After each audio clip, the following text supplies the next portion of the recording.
안녕하세요. 즐거운 책방입니다. 오늘 소개해드릴 책은요, 내 삶의 기준이 되는 8가지 심리학 내용을 담은 그러한 책을 가지고 왔어요. 마음의 지혜라는 책이에요. 마음의 지혜. 이 책은 인지 심리학자이신 김경일 교수님이 쓰신 책이고요. 포레스트 북스에서 출판되었어요. 이 책 내용은 총 8가지로 나눠서 삶의 지혜를 담고 있어요.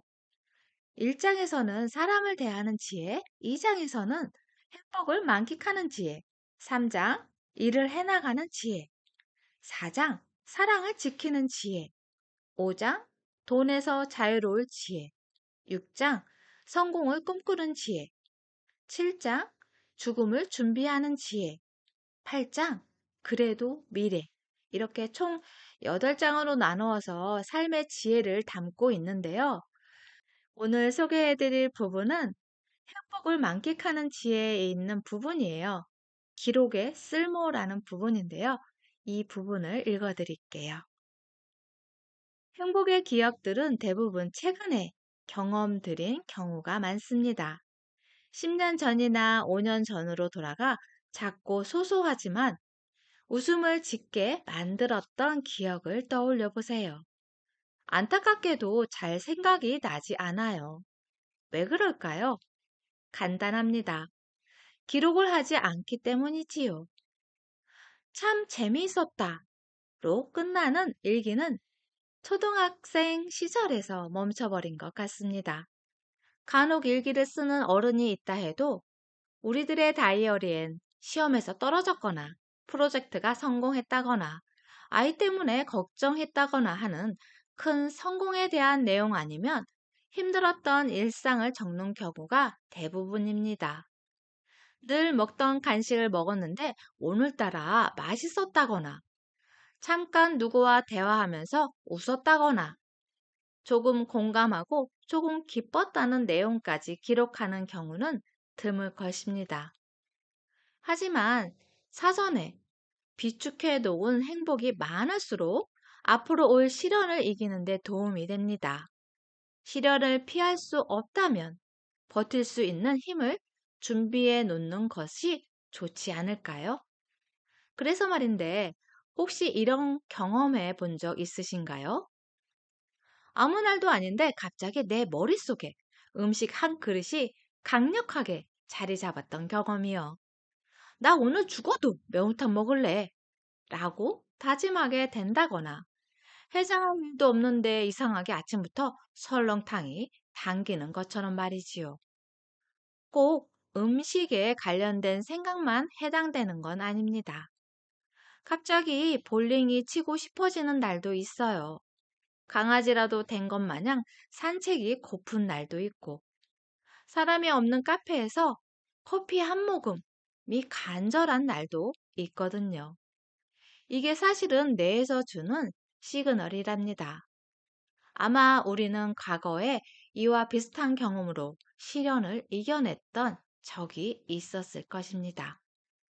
구체적인 기억은 가물가물하지만 몇 달 전에 매운탕 한 그릇 먹고 살짝 좋아진 기분 덕분에 다음날 닥친 어려움을 씩씩하게 극복했으며, 산책하면서 들은 새소리와 따뜻한 햇살에 충만함을 느낀 덕분에 이튿날 닥쳐온 갑작스러운 난관을 슬기롭게 해결했던 겁니다.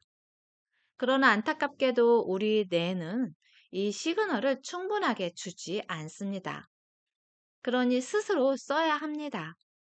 기록해야 한다는 말이지요. 사실 저와 제 주변 심리학자들은 이와 관련된 연구를 준비하고 있습니다. 작은 행복의 경험과 시련을 극복한 체험의 상관관계를 분석하는 것이지요.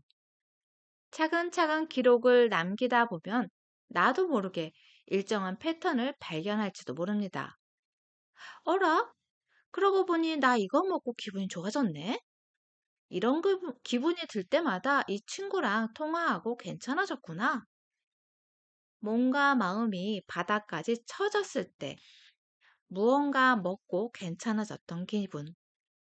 엉망진창 우울했던 날 누군가와 짧은 대화를 나누고 회복했던 경험, 폭풍처럼 강하게 때리는 시련과 고통에서 나를 끌어올린 아주 작은 행복의 기억들이요. 실제로 사례를 많이 적다 보면 참고가 될 수 있습니다. 행복의 기억이 많을수록 더 큰 시련을 이겨냈을지도 모르지요. 현미경을 대고 분석하다 보면 일정한 메커니즘을 발견하게 될지도 모르겠습니다. 뇌에서 주는 시그널에만 의존하지 않고 작은 행복의 경험을 성실하게 기록한 덕분에 일반인은 감당하기 힘든 삶을 이겨내셨던 분도 있습니다. 이 실험에 참가하지는 않았지만 모든 일상을 아주 꼼꼼하게 적으셨더라고요. 그 덕에 후세 학자들이 참고할 수 있는 자료의 양도 꽤나 방대합니다. 그리고 시련이 닥치는 순간 헤쳐나간 방식도 어찌나 슬기로운지 많은 이에게 귀감이 되어주고 있어요.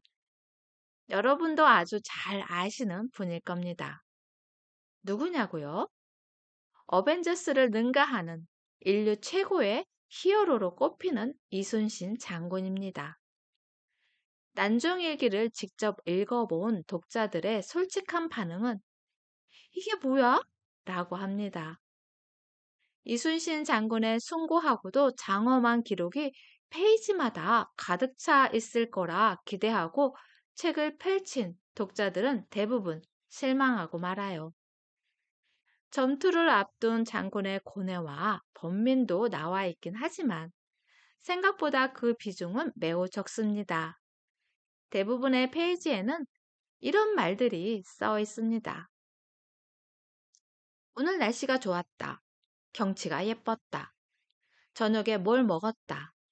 누구와 농을 주고받았다. 활을 쏘았다. 누구와 함께 갈대밭을 걸었다. 출근하여 공무를 보았다. 누구와 술을 마시며 이야기했다.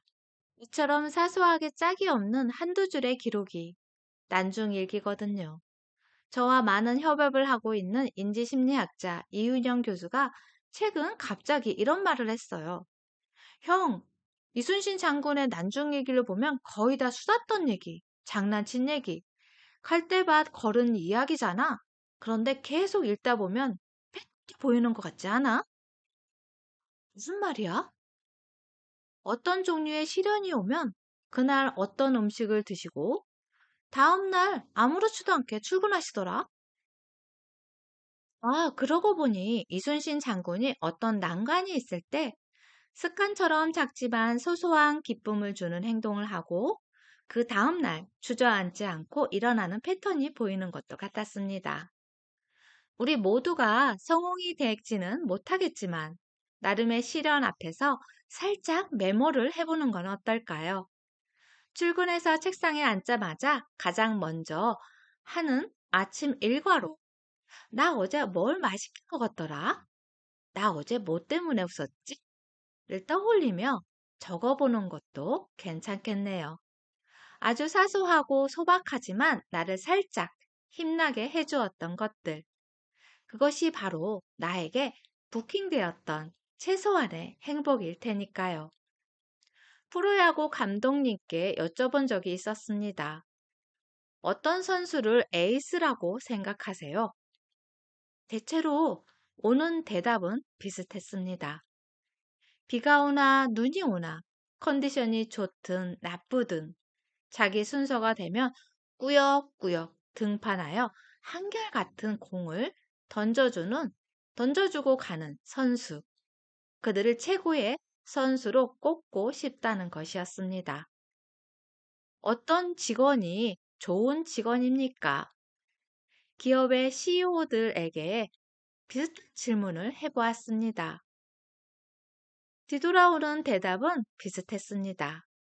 비가 오나 눈이 오나 컨디션이 좋든 나쁘든 조직에 어떠한 시련이 닥쳐도 꾸역꾸역 출근하여 자신이 해야 할 일을 해내는 직원.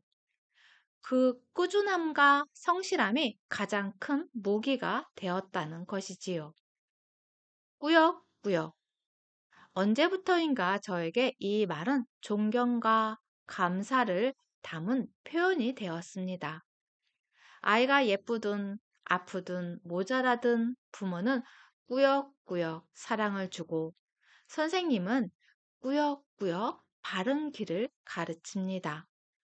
가게 사장님들은 꾸역꾸역 정해진 시간에 문을 열고 버스 기사님은 꾸역꾸역 제 시간에 도착하며 군인은 꾸역꾸역 훈련장에 가고 지휘자는 꾸역꾸역 지휘봉을 잡습니다. 우리의 순조로운 일상이 매일 누군가의 꾸역꾸역 해내는 일 덕분에 이루어진다는 건 경이롭습니다. 인간의 마음은 날씨처럼 바뀌고 느닷없이 찾아오는 소나기처럼 혹독한 시련은 하루가 멀다 하고 다가옵니다. 그럼에도 불구하고 내가 해야 할 일을 꾸역꾸역 할 수 있는 이 엄청난 에너지는 대체 어디서 나오는 것일까요?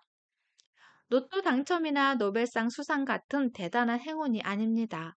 학자들은 단단한 근육이 매일 살짝 부킹되던 작은 행복에서 나온다고 확신했습니다. 보란 듯이 희망이 엎어지고 좌절이 예정되어 있고 몇 번이고 모든 걸 엎어버리고 싶을 때에도 우리 마음속 장부에는 희미한 바를 정자가 새겨지고 있습니다. 사소한 식사, 소소한 수다, 별 의미 없어 보여도 기분 좋아지는 장난, 심지어 매일 같은 길을 발 딛고 걷는 행위까지도 질긴 힘줄처럼 얽히고 설켜 강인한 근력을 만든 것이지요. 여러분도 오늘에 있었던 소소하고 작은 즐거움, 행복들, 감사함들을 한번 매일매일 짧게나마 적어보시면 어떨까 싶어요. 그러한 기록들이 쌓이고 쌓여서 내가 힘들고 지칠 때 위로가 되고 힘이 되어줄 수 있는, 그리고 다시 일어나서 열심히 일어설 수 있는 그러한 도움이 되는 기록이 되지 않을까 싶어요. 오늘도 여러분에게 도움이 되는 영상이었으면 좋겠습니다. 구독과 좋아요도 부탁드릴게요. 지금까지 들어주셔서 감사합니다. 다음 시간에 또 만나요.